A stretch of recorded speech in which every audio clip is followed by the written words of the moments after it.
It's a new day, it's a new age for League of Legends. First stand, the brand new international tournament for the competitive circuit kicked off today, and we already know who's going to win it all. It was a day of big rivalries, with best of 3 matches between Team Liquid and Corp opening up proceedings, and rounded out with Hanwha Life Esports versus Top Esports. NA versus EU and LCK versus LPL, sign me right up. Hi, Initialize here. Sit back and relax as we dive into everything that went down today. Keep that popcorn handy. Veterans to the international scene and perennial champions of NA, Team Liquid will be no strangers to long-time viewers of LoL esports.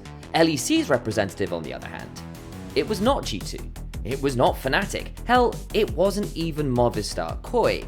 It was the French juggernaut Corp. But how exactly would a team fresh to the international stage, with 2 rookies to beat, yes, I count Vladdy in that, match up to one of the most veteran teams out there? Game 1 was a slower affair, which was great news for Team Liquid. They drafted what the casters dubbed as a beefcake bounce house, thanks for that one, Cronny, with an Ornn, Maokai and Nautilus frontline, which is conservatively all of the CC.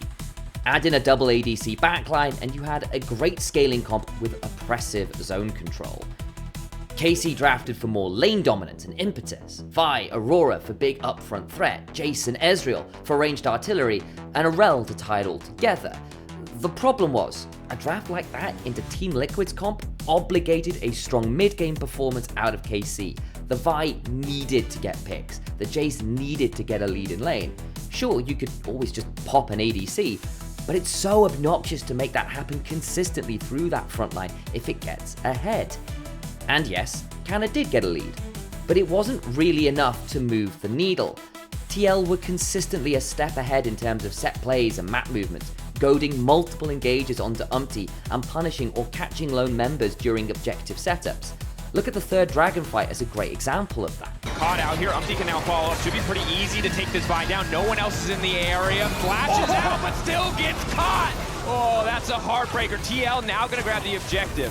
The game really broke in favor of TL when Yike was introduced to the least fun bouncy castle of all time around his own crux, and after his demise it was a swift Atakan take for Liquid. While the gold lead wasn't excessive, relative to the state of the game and the comps involved, it felt like Team Liquid had an oppressive amount of control around the map. Any play that Yike or Targamas would attempt with Vi and Rel would be swiftly muted by counter engages that would stall out follow-up and leave the divers high and dry. Kana tries to find the knockback, decently tanky, living thus far, gets out of range of the knockup crucially, Core still living. With the exception of the great Yike marathon around the map at about 30 minutes, cue the Yakety Sax music. Thing to do it, 3 stacks there as Yike tries to get tricky. Running, where's that little Vi? But he does get spotted. I don't remember this from Arcane. What this scene 4 was levels this? down. Also Still in jeopardy. going. This is the biggest dub that Yike has gotten the whole game. And that is come on, that man. is not Flame. He's actually right. But it's wait, Umpty! The juke! Okay, he's kind of clean with it though. He's running. Good movement. Q, Right, where's he gonna go? Oh, no, he's going back to back into the jungle. Keep him going. Keep him going. Let's go, Yike! My man refuses to get caught, but then he get hooked observers.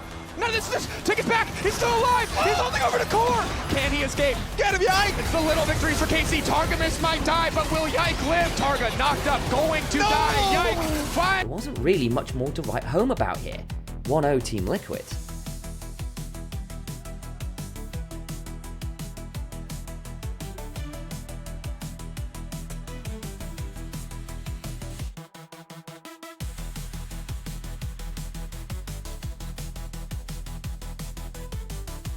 Game 2, however, was a clap back from Corp. Liquid had drafted heavily for pick CC and great collapse. Ashe, Skarner and Pantheon all pouncing on a target, and Ambessa and a hyperscaling Aurelion Sol following up. However, KC were looking to match fire with a Camille Sejuani topside and an Azir, Misfortune and Leona as big ticket AoE team fighters. And honestly, as far as I was concerned, KC's comp came online just that little bit earlier. Mainly, that was by virtue of the Aurelion Sol taking a fair while to get off the ground, and Sejuani's synergy with Camille giving her an edge in the matchup versus Ambessa, especially when Ambessa often has to trade aggressively against a Camille, get value out of her ult's Omnivamp. Exhibit A, the top lane skirmish. You know which one when you see it. Kana and Yike play it out so well, somehow avoiding death and winning out in the extended 2v3. It tilts the match heavily in KC's favour, with even APA sacking a lot of personal resources to turn up to the fight, only to die as well. Don't get me wrong, TL were close to picking up kills in that fight, but fine margins matter at this level, and Liquid missed them. From here, the game largely descended into bloodthirsty chaos, mainly off Yike being nigh omnipresent on the map. After a flawed Game 1, this was a great showing from one of the KC veterans expected to lead and shape games for KC. Case in point, the absolute madness at nearly 16 minutes into the game. On one side of the map, Impact interrupts Kana's TP, only to get run down by the Camille he'd interrupted. All the while on the other side of the map, Vladdy somehow goes 1-for-1 despite getting collapsed on by multiple members, and the fight continues from here in similar fashion. Should be no surprise that it was ruinous Atakan this game, with how active it was, and KC were confident in evening out the series 1-1. One last shout out to Vladdy, who managed to pick up 3 solo kills against his opposite number in APA. Not bad going for a player fresh to international play.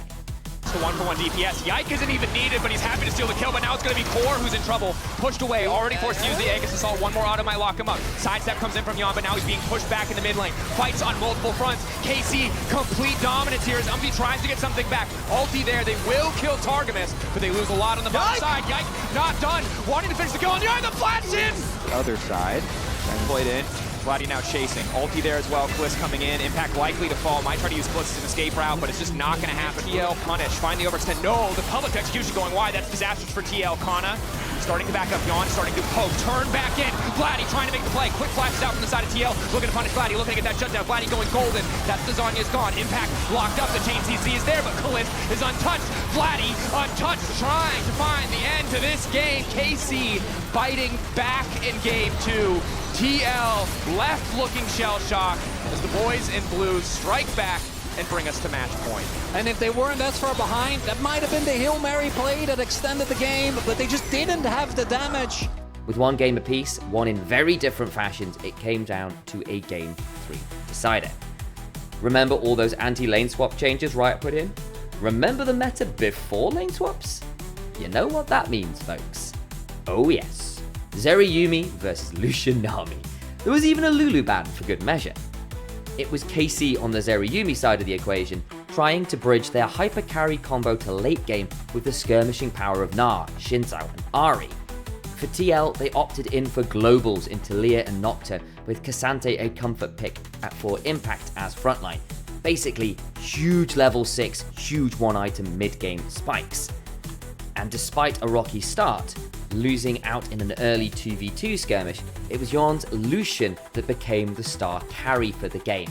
After a great fight at the 12-minute mark where KC overcommit and get punished by a great counter engage from the Nocturne Paranoia, Team Liquid really hit their stride, while KC grew increasingly desperate to find picks of their own. And now it's Kliss who's going to flick back. A perfect flick and to keep things going. AP trying to finish the kill. Kliss getting lower and lower. He's not powerful enough yet. The blast forward. The exhaust. Targamas is just a little cat. He can't do it. You see it when Liquid put the Herald down in mid lane before using globals to pounce on KC members in the jungle. Isolated. Wall coming in. Yike will fall even as the dragon dies. You see it at the 4th dragon where Vladdy's Ahri gets nuked to open up the fight. Liquid were just more composed and spiked more efficiently in the mid game. Kalist Zeri just never got an opportunity or platform to come online. It's really showed in the jungle, where Yike fell 4 levels behind and was near enough Flame Horizon by Umpty, ending the game a pretty horrendous 0-6-0. He'll be adding an S to his name after that one. Yikes. By the time TL were putting the final screws into KC's coffin, Yon was so strong he popped Kalist in less than a second flat on the push that ended the game. For all the memes about Western Lucian, Yon is absolutely an exception. A stellar showing from him to earn Team Liquid the 2-1 victory. For our second series, we had our 2 frontrunners to win the inaugural First Stand tournament. Representing the LCK, it was HLE, honed by the fires of an insane gauntlet of 5-game series across their regional playoffs to make it here. Go look up Zekka's Game 5 win rate if you want a truly monstrous stat, whereas it was Top Esports bearing the banner for the LPL. They'd had to run a gauntlet of their own, winning 5 back-to-back best-of-5s to claim the LPL trophy. It was Jackie Love's first LPL title in 5 years, and 6 years for Crisp, who'd won last when he went on to become a world champion on FPX in 2019, a little while ago now. All of this to say, we were looking at a banger of a series. And it was, just not entirely clean. HLE walked away with it 2-0, but both games were knife fights, with very back and forth early and mid games and cross maps that were quick and lethal. Hands checks ruled the day, not so much cerebral decision making. In game 1, Top Esports opted in for a big wombo combo comp. Kennen, MF and Aurora all looking to combine their ults to shred what stood in front of them, while HLE opted for more consistent DPS sources in Azir, Ezreal, and to a lesser extent the Jax. Add in the nerf but still potent Skarner and an Alistar, and the front to back writes itself there for HLE. The knife fight started in the top lane. An initial skirmish at about 7 minutes going TES way, but a couple of minutes later HLE returned fire in nearly the same spot. And the game kind of continued in that fashion all the way up until the 25 minutes or so, where Kanavi vault-breaked over into the Raptor pit wall and found Zeka already waiting for him to shuffle him right back over the wall and into the tier 1 tower. With Kanavi dead, HLE rushed Baron and TES decided to contest 4v5. It did not go well. Massive props to Delight's Alistar, which was, all puns intended, a delight. He completely stuffed the flank from 369 and generally had a phenomenal showing. He really is putting his hand up right now as the best Alistar player in the world. That one fight earned HLE the advantage to break the stalemate and let them push on to win game 1. Waves, HLE keep pushing. Zeus is here. The counter strike over the wall. Aurora can't even get into the ult. Alive, their track record in game 1s remains as strong as it always has been. Kanavi Q flash for just to show that he can. HLE back and forth game. It was so damn close right up until it wasn't. Game 2 ended up playing out in very similar fashion, though the comps were very different. TES got their hands on prized bot lane pairing, Kalista Renata, something we've all seen in LoL Esports at this point.